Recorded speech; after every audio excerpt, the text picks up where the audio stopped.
তো একজন কোন এক শুভাকাঙ্ক্ষী আমাকে আজ কমেন্টস করছেন, আমি আপনার সাথে কথা বলতে চাই, আমার স্বামীর শুক্রাণু 0%। আমরা একটা বাচ্চার জন্য অনেক চেষ্টা করি, তারপরেও হয় না। আপনার সাথে কথা বলতে চাই, কিভাবে করব প্লিজ রিপ্লাই দিন। দেশের এবং প্রবাসের ভাই বোনদের প্রতি সালাম। আসসালামু আলাইকুম। আমি প্রভাষক ডাক্তার রিক্তা পারভিন, হোমিওপ্যাথি এবং আয়ুর্বেদিক চিকিৎসক। আজকে খুব সুন্দর একটা বিষয় নিয়ে আলোচনা করব, যেটা বর্তমানে খুব বেশি আলোচনা হচ্ছে। অর্থাৎ এই বিষয় নিয়ে অনেক লোকই এখন সচেতন হয়ে গেছে, বিশেষ করে যারা বন্ধ্যাত্বের সমস্যায় ভুগছেন। আগে তো সবারই ধারণা ছিল যে বন্ধ্যাত্বের কারণ শুধুমাত্র মহিলারা, অর্থাৎ মহিলাদের জন্য বাচ্চা হয় না। এখনো কিন্তু অনেকের মধ্যে ধারণাটা রয়েছে। অনেকে যখন চিকিৎসা নিতে আসে বলে যে আমার ওয়াইফের বাচ্চা হচ্ছে না, 11 বছর 12 বছর 3 বছর বিয়ে করছে, আমার ওয়াইফের পেটে বাচ্চা আসছে না। তো তখন আসলে সুন্দর করে বুঝিয়ে বলি যে আসলে শুধু ওয়াইফের জন্যই যে বাচ্চা হচ্ছে না এমনটা তো না। কারণ বাচ্চা তো দুজনের মাধ্যমেই হয়, অর্থাৎ পুরুষের শুক্রাণু যেটা বীর্যের মধ্যে থাকে এবং মহিলাদের ডিম্বাণু যেটা ডিম্বাশয়ে থাকে, সেটা নির্দিষ্ট একটা সময় মিলিত হয়ে বাচ্চা হয়। তো এটা মহিলাদেরও সমস্যা হতে পারে, আবার পুরুষেরও হতে পারে। সেহেতু যখন ডাক্তারের কাছে যেতে হবে, দুজন একসঙ্গে যেতে হবে, সময় লস করার কোনো প্রয়োজন নেই। প্রাথমিক অবস্থায় দুজন গিয়ে কিছু পরীক্ষা নিরীক্ষা করলেই কিন্তু কনফার্ম হওয়া যায় সমস্যাটা কার। তা এখন ভালো লাগে যে সবাই এ বিষয়ে সচেতন। ধন্যবাদ আপু সুন্দর একটা কমেন্টস করার জন্য। কারণ স্বামী স্ত্রীর সম্পর্ক মধুর সম্পর্ক, তো সেই সম্পর্কটা সর্বক্ষেত্রে প্রয়োগ করা উচিত। এমনও শুনি 7 বছর 10 বছর সংসার করছে, স্বামীর বাচ্চা হবে না, বেবি হবে না, স্বামীকে রেখে চলে গেছে। তো এখন স্বামীর বাচ্চা হবে না, শুক্রাণু নেই স্বামীর, এই জন্য। তো এখন এই যে স্বামীর পাশে থেকে স্বামীকে উৎসাহ দিয়ে এবং স্বামীকে সার্বিক দিক থেকে সহযোগিতা করে ডাক্তারের শরণাপন্ন করলে কিন্তু এটা সম্ভব।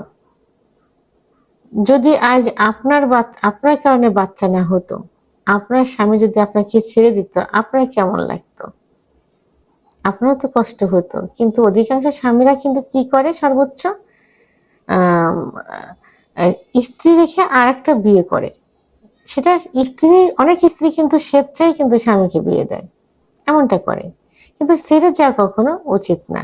তো আপনি যে কমেন্টসটা করছেন, স্বামী সহযোগিতা করছেন, এর জন্য আপনাকে ধন্যবাদ অনেক। তো এখন যে 0% শুক্রাণু, এটার থেকে কিন্তু উত্তোলন হওয়া খুবই সহজ একটা বিষয় এবং উত্তোলন হওয়া যায়, অর্থাৎ শুক্রাণু তৈরি করা সম্ভব।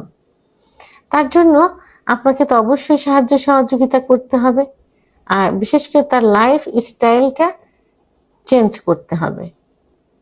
অর্থাৎ তাকে সর্বপ্রথমে দুশ্চিন্তা মুক্ত রাখতে হবে, টেনশন করতে দেওয়া যাবে না, রিল্যাক্সে রাখার চেষ্টা করতে হবে।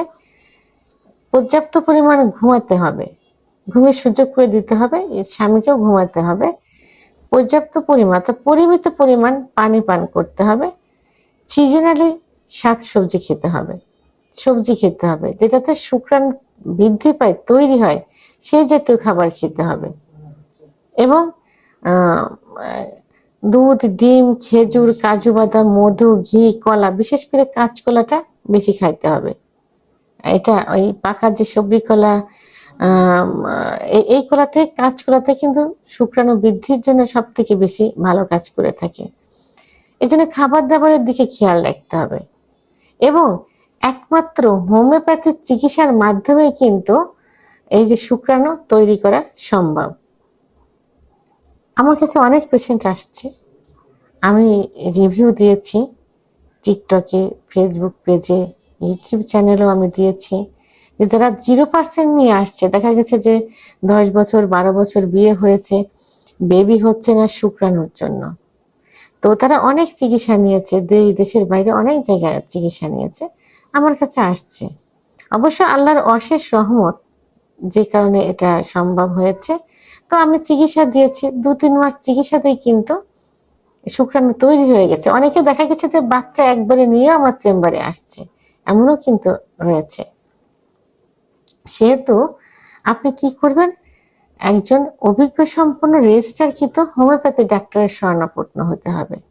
ডাক্তার সঠিক চিকিৎসার মাধ্যমে আপনার এই সমস্যার সমাধান করতে সক্ষম হবেন, যদি আল্লাহ সহায় থাকেন।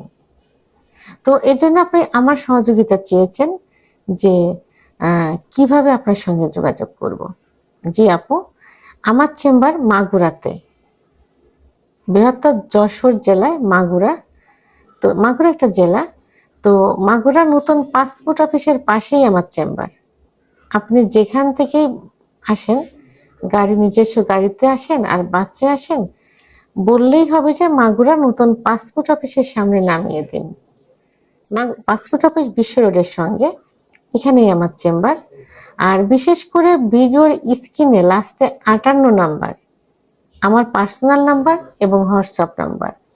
আপনি হোয়াটসঅ্যাপে আমার সঙ্গে যোগাযোগ করেন, পরিচয় দিয়ে হোয়াটসঅ্যাপে যোগাযোগ করেন। ইনশাল্লাহ আমি সুন্দর একটা চিকিৎসা দেওয়ার চেষ্টা করব। এই নিয়ে দুশ্চিন্তার কোনো কারণ নেই। যে ধর্মানি হন না কেন, আল্লাহর কাছে দোয়া চান, সাহায্য চান। মুসলমান হলে তাহাজ্জুদের নামাজ পড়ে আল্লাহর কাছে কান্নাকাটি করেন, ইনশাল্লাহ আল্লাহ আপনার মনের আশা পূর্ণ করবেন। তবে সঠিক চিকিৎসার প্রয়োজন। ভিডিওটি সম্পর্কে যদি কোনো মতামত থেকে থাকে অবশ্যই কমেন্টসের মাধ্যমে জানাবেন। আর ভিডিওটি ভালো লাগলে লাইক, কমেন্ট, সাবস্ক্রাইব করে আমার সঙ্গে থাকুন। আল্লাহ হাফেজ।